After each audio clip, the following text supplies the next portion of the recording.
Good morning कलिशा। आशा रखता हूँ कि आप सब लोग ठीक है। परमेश्वर ने आपको स्वस्थ रखा, तंदुरुस्त रखा। आप इस परिस्थिति में भी थोड़ा सा आज़ादी है, थोड़ा सा बंदिश है, आप फिर भी अपना जीवन व्यक्तित्व परमेश्वर के करीब निभा रहे हो।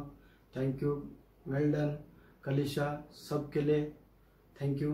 तो आज आप लोगों के सामने एक वचन कहानी के रूप में लेकर आ रहा हूँ। वो कहानी से पहले कुछ बताना चाहता हूँ आप लोगों को। ना जन्मना हमारे हाथ में है, ना मृत्यु हमारे हाथ में है। हमारे हाथ में जन्म और मृत्यु के मध्य का समय जो है वो हमारे हाथ में है। वो है पवित्र जीवन जीना हमारे हाथ में है। तो हम पवित्रता में हम चलेंगे। जैसा कि हमने पिछले हफ्ते में कहानी को देखा कि राजेश भाई ने वचन जो लाया था उसके अंदर एक ही व्यक्ति जो था धर्मी था, नूह, उसके कारण वो बच गया। सारे परमेश्वर ने सारे संसार को खत्म करने वाला था, लेकिन एक धर्मी के एक पवित्र व्यक्ति के कारण परमेश्वर ने उसे बचाया। तो आज मैं आप लोगों के सामने वचन लेकर आ रहा हूँ। जो पवित्रता से जिएंगे वही परमेश्वर को भाते हैं और उन्हीं के लिए परमेश्वर अपना जान छिड़कता है। उसी के लिए परमेश्वर अपना पूरा बल लगा देता है उन्हें छुड़ाने के लिए। ऐसे ही मैं आप लोगों के सामने एक कहानी को लेकर आऊँगा। इस्राएल की कहानी है। इस्राएल के लोग परमेश्वर को जानने वाले व्यक्ति थे। परमेश्वर उनके लिए एक हीरो की तरह उनको हर समय उनको हर एक बंधन से छुड़ाता रहा। परमेश्वर उनका एक पिता बनकर उनके साथ खड़ा रहा, उन्हें अनबल से तृप्त करता रहा। परमेश्वर उनका एक बॉडीगार्ड बनकर उनके साथ रहा। फिर भी वे लोग उसको आदर नहीं देते थे। उसी के मंदिर में और दूसरे देवी देवताओं की उपासना करते, उसके सामने दंडवत करते, लेकिन उसको महिमा, उसको आदर नहीं देते थे। हम इस समय में वचन को पढ़ेंगे, एक से हम पढ़ेंगे 2 तक। तो जिस रीति से वो लोग परमेश्वर के आदर नहीं कर पाए और परमेश्वर ने उन्हें बेबीलोन के हाथ में थमा दिया, उन्हें गुलामी में जाने के लिए छोड़ दिया परमेश्वर ने। हम वचन पढ़ेंगे।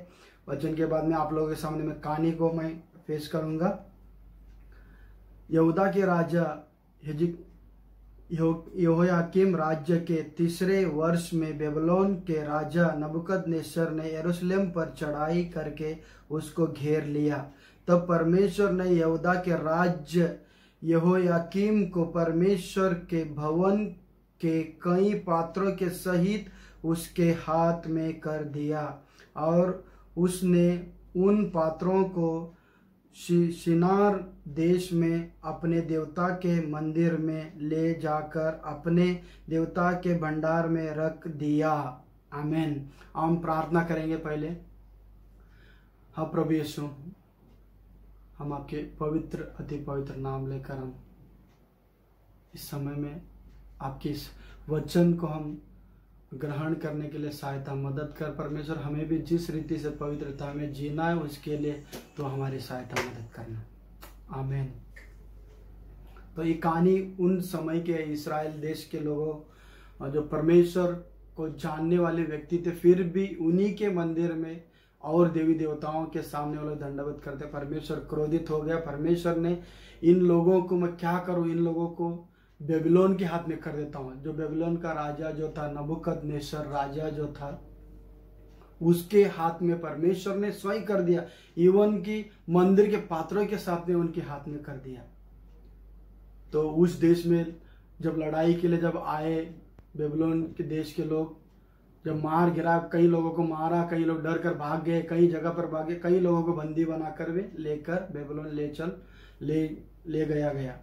तो वहां पर राजा ने कहा कि जैसा कि यहूदी लोगों में से कई लोगों को चुन लेके जो स्मार्ट, देखने में अच्छा हो, बलवान हो, बुद्धिमान हो, वैसे व्यक्ति को, नौजवान हो, वैसे व्यक्ति को चुनना और उन्हें राज के मंदिर के लिए उनके लिए क्या करना, वचन हमारे यहाँ का जो बेबीलोन की जो यहाँ का शास्त्र है उन्हें पढ़ाना, उनको समझाना कि उसी रीति से उन लोग आगे बढ़ने के लिए उन लोगों को राजा ने आज्ञा दिया। वहाँ का एक अधिकारी व्यक्ति इन 4 लोगों को चुना, दानियेल, शद्रक, मेशक, आबेदनगो को उस उस वहाँ का अधिकारी ने चुना उन लोगों को, जैसा कि राजा का आज्ञा था कि स्मार्ट होना चाहिए, बुद्धिमान होना चाहिए, जवान होना चाहिए, अट्टा कट्टा दिखना चाहिए।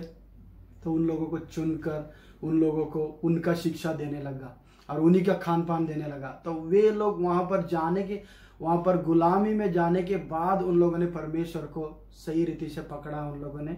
और वे लोग, जैसा वो अधिकारी व्यक्ति, उनका खान पान जैसा राजा ने बताया था कि 3 साल इनकी देखभाल करना, 3 साल उनको खाना पीना देना है, 3 साल उनको हमारे शास्त्र का ज्ञान देना है। तो उस समय वहाँ पर दानियेल ने उस अधिकारी से बातचीत किया कि हम आपका खाना नहीं खाएंगे, हम अपना ही खाना खाएंगे। तो उसको किस रीति से पटाया गया और उसके बाद में उस अधिकारी व्यक्ति ने, चलो आप कुछ भी करो, 10 दिन का मोहलत लिया गया। तो उसके अंदर वो लोग सुंदर दिखने लगे और भी अट्टा कट्टा दिखने लगे। आपका ही खाना खाओ, लेकिन 3 साल तक आपको उसके बाद में आपको राजा के सामने पेश किया जाएगा। तो वैसा ही उसी के अनुसार वो लोग चलने लगे।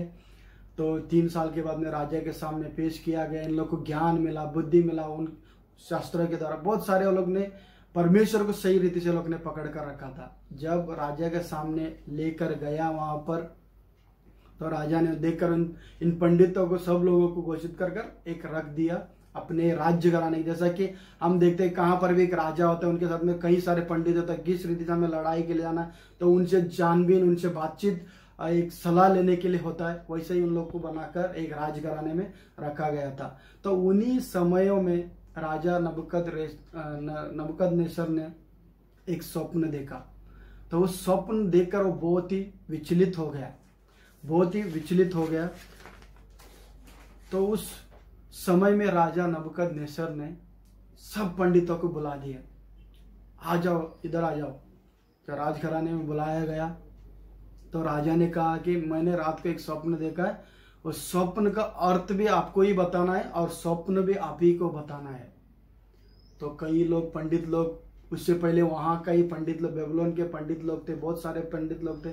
उन लोगों ने बोला कि राजा ऐसा तो असंभव है, संभव है कि आप पहला स्वप्न बताओ, उसके बाद हम अर्थ बताएंगे। तो राजा ने बोला कि मैंने पहले ही आज्ञा दे दिया, जो इस स्वप्न का अर्थ भी स्वप्न नहीं बताएंगे, अर्थ नहीं बताएंगे, उनको मैं मार कर गिरा दूंगा। तो फिर ये लोग ने कुछ चालाकी किया, उससे निकलवाने की कोशिश की। तो राजा ने उनका बढ़कर बोला कि आप टाइम वेस्ट मत करो, आपको सही रीति से हमको स्वप्न भी बताना है और अर्थ भी बताना है, नहीं बताओगे तो आपको काट दिया जाएगा। तो उस समय में वो लोग बता नहीं पाए और राजा ने उनको एक आज्ञा दिया था, जैसा कि अधिकारी व्यक्ति को बोला इनका सब लोगों का सर धड़ से अलग करना है, इनको मार गिराना है। मारने से पहले वो लोग, फिर ये लोग भी जो थे, दानियेल और शद्रक मेशक आबेदनगो, ये लोग उनके साथ में नहीं थे उस समय में। तो ढूंढने लग गए उन लोग को, ये लोग कहाँ पे, वहां पर जाकर उनको ढूंढते हैं, वो लोग मिलते हैं। तो दानियेल के सामने जो अधिकारी, जो व्यक्ति था जिसको सर काटने की आज्ञा दी थी नबूकदनेस्सर राजा ने, तो उसको बता दिया कि ऐसा राजा ने स्वप्न देखा। उसका उत्तर जो नहीं दे पाए पंडित लोगों ने, उसके लिए सर काटने का आदेश मिला है। अब सब लोगों को हम सर काट कर अलग करेंगे। तो उस समय में दानियेल ने बोला कि मुझे कुछ समय दे दो, मैं उस स्वप्न का अर्थ और स्वप्न भी बताऊंगा। तो वो अधिकारी व्यक्ति ने बताया कि चलो आप राजा के सामने जाकर बता दो। राजा के सामने जाकर दानियेल ने बताया कि राजा जी, मुझे कुछ समय सहूलत दे दो कि मैं आपका स्वप्न और आपका फल भी बता सकूं। तो राजा ने उसको बेशक दे दिया। तो देने के बाद में उसने एक काम किया, जैसे ही घर पे गया, पहले उनके दोस्तों को बुलाया, शद्रक मेशक आबेदनगो को बुलाया और उनको कहा कि हमारे परमेश्वर यहोवा के पास प्रार्थना विनती करो, ये प्रार्थना विनती करो कि हर एक पंडित का सर नहीं कटे, और जो राजा नबूकदनेस्सर ने जो स्वप्न देखा है उसका उत्तर भी सही रीति से दे सके। तो हमें उसका उत्तर देना है। तो दानियेल ने जैसा ही बताया, तो शद्रक मेशक आबेदनगो अपने अपने घर पे लग गए प्रार्थना करने के लिए यहोवा के सामने। उसी क्षण परमेश्वर ने उसको ज्ञान दिया दानियेल को, और उसका स्वप्न भी दिखाई दिया, और उस स्वप्न का फल भी परमेश्वर ने उसको दिखाया। और जैसे ही उसको स्वप्न और प्रकट हुआ, उसको पूरा रीति से उसने पकड़ा और पहले परमेश्वर को धन्यवाद दिया। परमेश्वर का, आप मेरे पुरखों का रखवाली किया परमेश्वर, आप ही सब कुछ संसार को बनाया परमेश्वर, आपको धन्यवाद देना। बहुत सारे धन्यवाद परमेश्वर को दानियेल ने दिया। उसके बाद में जो अधिकारी, जो व्यक्ति था, उस व्यक्ति के सामने गया, मैं आपका राजा का जो स्वप्न है, स्वप्न का अर्थ भी बताने के लिए मैं रेडी हूँ, लेकर चलो। जैसे ही वो अधिकारी व्यक्ति राज घराने में लेकर जाता है, दानियेल राजा के सामने खड़ा है। राजा उसको बोलता है कि तू बताएगा मेरा स्वप्न और स्वप्न का अर्थ। बोला मैं नहीं, मेरा परमेश्वर मुझे बताएगा। तो जैसे ही वहाँ पर बातचीत करता है, उसके बाद में वो स्वप्न बताता है और स्वप्न का अर्थ भी बताता है। मैं वो पूरा स्वप्न का अर्थ बताने में टाइम चला जाएगा, लेकिन शॉर्टकट में बताऊंगा कि स्वप्न और स्वप्न का अर्थ भी बता दिया। उसके बाद नबूकदनेस्सर बहुत ही खुश हो गया जैसा उस स्वप्न बताया। तो नबूकदनेस्सर ने, आपका परमेश्वर जो यहोवा है वो महान है और हर एक ज्ञान प्रकट करने वाला, हर एक स्वप्न को प्रकट करने वाला आपका परमेश्वर महान है। और दानियेल को कहते हुए कहा कि तुझे जो चाहिए पदार्थ जो चाहिए मैं तुझे देने के लिए रेडी हूँ। तो उसे बहुत सारे पदार्थ से आशीषित किया गया दानियेल को, और हर पंडित के ऊपर उसको एक अगुवा ठहराया गया, ताकि आज से तू उनकी अगुवाई तू करेगा, राजघराने में तू रहेगा। तो उसको एक औहदा दिया गया, राजा नबूकदनेस्सर ने उसे एक औहदा दिया गया। उसके बाद में थोड़ा सा कहानी को आगे लेकर जाते हैं। हम देखते कई दिनों के बाद में नबूकदनेस्सर राजा ने एक मूरत बनाए, और मूरत के सामने ऐसे समय में तुरी बजेंगे, बीना बजेंगे, बहुत सारे सारंगी बजेंगे। उसके बाद हर एक प्रांत के लोग जो बेबीलोन में रहते हैं, हर एक को दंडवत करना है। तो राजा ने आज्ञा दे दिया था। तो वहां पर मैं थोड़ा सा बोलना भूल गया। दानियेल जब उसको अधिकार दिया गया था, दानियेल ने बताया कि मैं जब प्रार्थना के लिए गया उस समय में ये लोग उसने कुछ उनके लिए विनंती की। शद्रक मेशक अबेदनगो भी मेरे परमेश्वर को जानते हैं, उन लोगों के भी इसमें भागीदारी है। तो वहां पर दानियेल ने विनंती की थी राजा के सामने। राजा ने उनके लिए भी एक कार्य के ऊपर उनके लिए भी एक औहदा दिया था। तो वो लोग भी कई लोगों के ऊपर अधिकार चला रहे थे, अधिकारी बनाया था उनके लिए भी। तो उस समय में जब राजा ने बताया कि जो मोर्दे के सामने नहीं झुकेगा उनका लेकर जाकर आग की भट्टी में डाला जाएगा। तो उन्हीं दिनों में शद्रक मेशक अबेदनगो मोर्दे के सामने दंडवत नहीं करते हैं, और देवी देवताओं के सामने भी दंडवत नहीं करते हैं। तो कई लोग आकर चुगली करते हैं राजा नबूकदनेस्सर के सामने आकर। राजा क्रोधित होकर उनको बुलाने के लिए कहता है। जब उनको सामने बुलाया जाता है तो उस समय में शद्रक मेशक अबेदनगो को खड़ा किया जाता है। तो राजा फिर से उनको पूछता है कि क्या आप लोगों ने जो अब तक मुझे कानों कान खबर लगा है, क्या ये सही है? तो मैं फिर से आप लोगों को फिर से एक बार पूछता हूँ, अभी का अभी सारंगी बजेगा, वीणा बजेगा, आप दंडवत करने के लिए रेडी है तो अभी का अभी हम फिर से बजाएंगे। तो उस समय में फिर से एक बार राजा जब पूछा, उस समय भी वो लोग मुंह नहीं खोले। उन लोगों ने बताया कि हम देवी देवताओं के सामने दंडवत नहीं करेंगे, इवन मूर्त के सामने भी, आपने जो बनाया मूर्त उसके सामने भी हम दंडवत नहीं करेंगे, हम दंडवत करेंगे तो सिर्फ यहोवा परमेश्वर के सामने ही। तो उसी घड़ी बहुत ही क्रोधित हो गया नबूकदनेस्सर राजा, बहुत ही क्रोधित हो गया। तो उस समय बोला कि ये लोग ऐसे लोग हैं, इन लोगों के लिए मैं जो आग जो बनाया इन भट्टे में डालने के लिए उसको 7 गुना बढ़ाया जाए। तो 7 गुना आग को बढ़ाया गया। वहाँ के लोग जो लोग थे, जैसा कि राजा का आज्ञा निकलते हैं तो उसको ज़्यादा ही महत्व से लेते हैं और उसको 7 गुना आग बढ़ाने में लग जाते हैं। 7 गुना आग बढ़ाया जाता है। और उस समय में राजा ने उनके सामने एक स्टेटमेंट रखता है कि मेरे हाथ से कोई भी परमेश्वर नहीं है आप लोगों को बचा सकता। तो उसी घड़ी शद्रक मेशक अबेदनगो ने एक शब्द बोले उसके सामने, आप कुछ भी करो, हम देवी देवता के सामने दंडवत नहीं करेंगे, लेकिन हमारा जो यहोवा परमेश्वर है हमें बचा सकता है और हमें आपके हाथ से छुड़ा भी सकता है। वो सामर्थ्य रखने वाला परमेश्वर, इवन वो नहीं भी बचाएगा तो मेरा परमेश्वर है। उनका कहने का मतलब ये था कि बचाएगा तो भी मेरा परमेश्वर है, नहीं बचाएगा तो भी मेरा परमेश्वर रहेगा। तो उन तीनों ने एक स्टेटमेंट बताया उनके सामने कि बचाएगा तो भी मेरा परमेश्वर, नहीं बचाएगा तो भी मेरा परमेश्वर है। तो उस समय क्रोधित होकर उनको आग में डाला गया। आग में डालने के बाद में जब राजा नबूकदनेस्सर ने देखा कि उसके अंदर 4 लोग टहल रहे हैं आग के अंदर, तो लोगों को पूछा गया कि आप हम लोगों ने 3 ही लोगों को तो डाला नहीं आग में?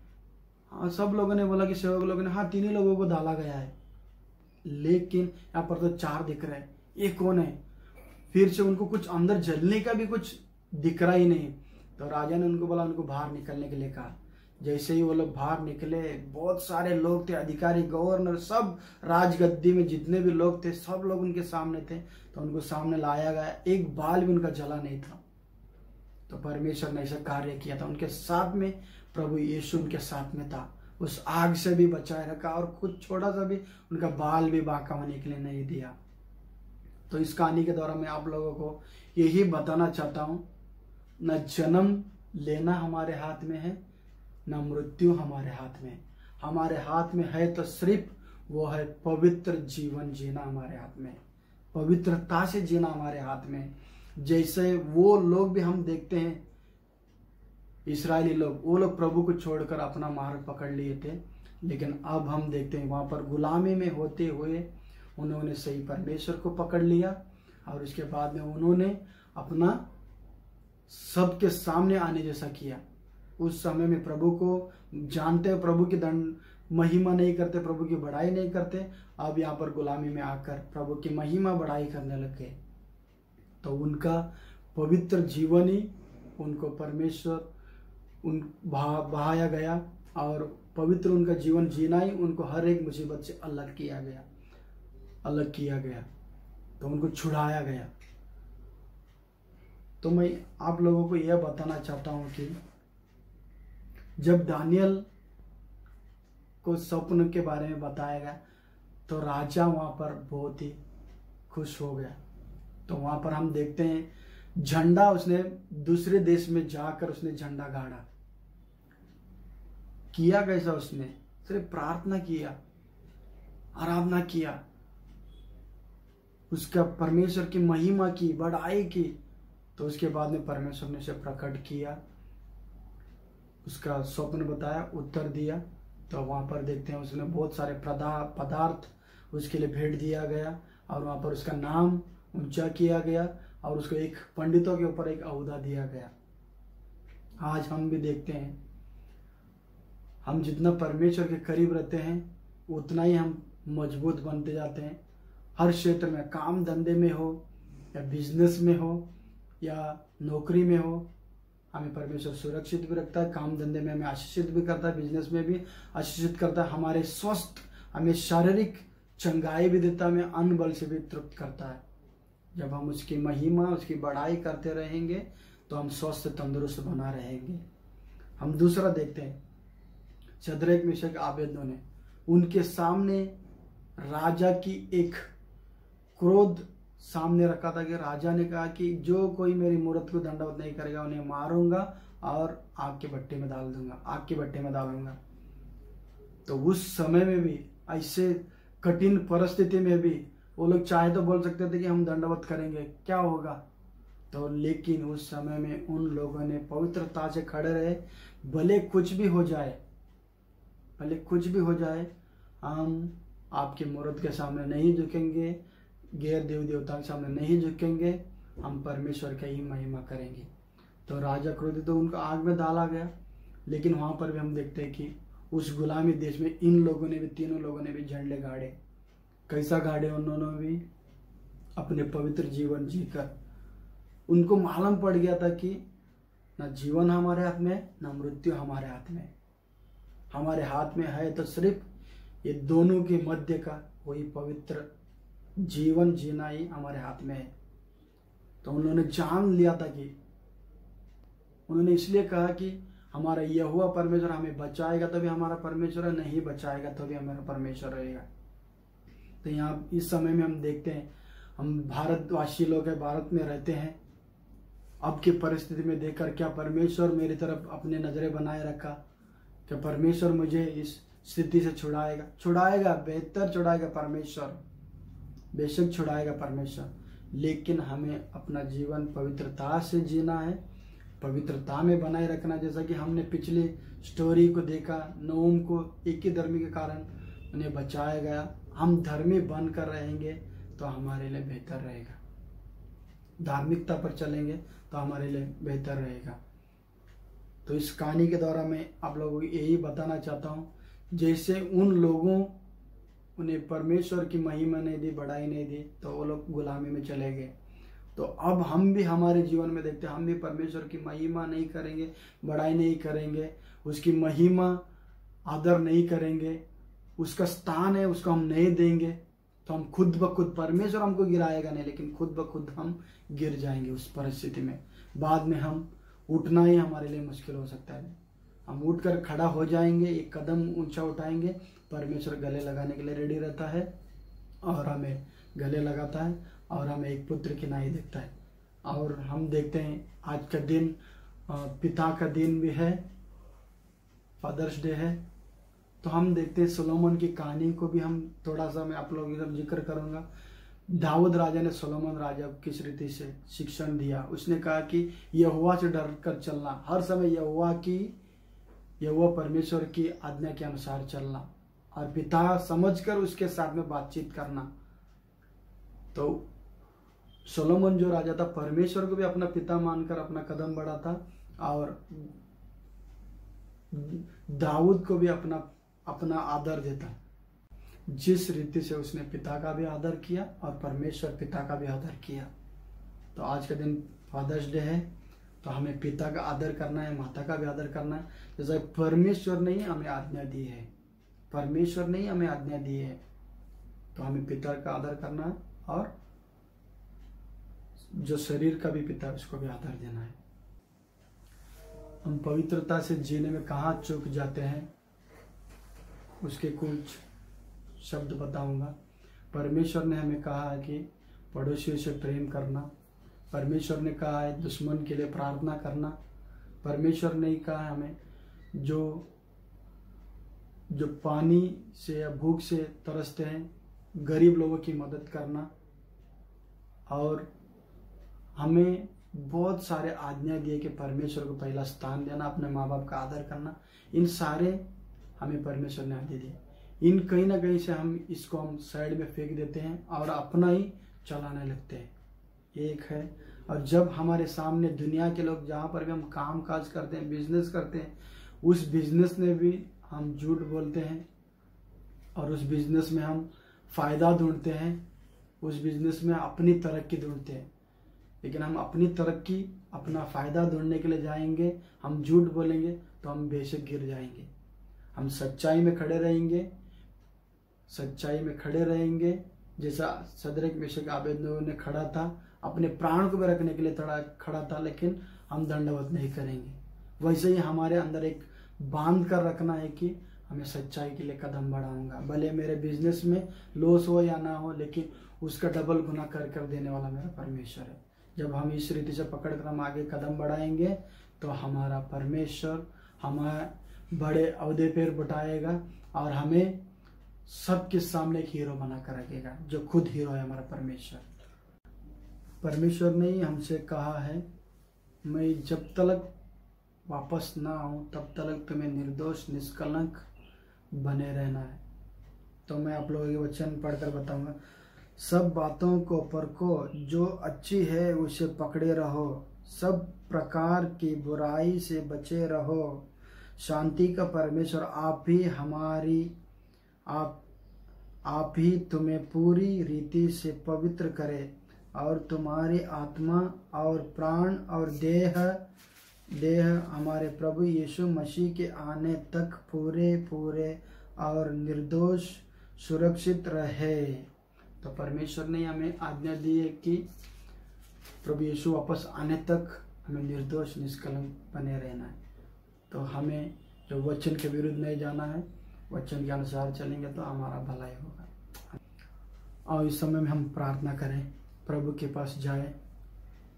प्रभु परमेश्वर, आप ही मेरा खुदा है, आप ही मेरा उद्धार करता है। आप ही ने मेरे पाप के लिए अपना एकलौता पुत्र को इस धरती पर दिया है। उस पुत्र के लहू के कारण आपने हमें निर्दोष निष्कलंक ठहराया है। हम जानते हुए, हम मानते हुए, हम पल पल में हम गिर जाते हैं, हम दूर चले जाते हैं। प्रभु यीशु, हमें आपकी पवित्रता में चलने के लिए हमें सहायता कर, हमारी मदद कर। सामने से आंधी आए, तूफान आए, कुछ भी आए, हम इसमें हम निडर खड़ा होकर हम आगे पार हो सके, उसके लिए हम आपकी तरफ आते हैं। हम प्रार्थना विनती करते हैं, हमें शक्ति दे, सामर्थ्य दे, ताकि हम आपके राज्य में पवित्रता से जीवन जिए। आमीन।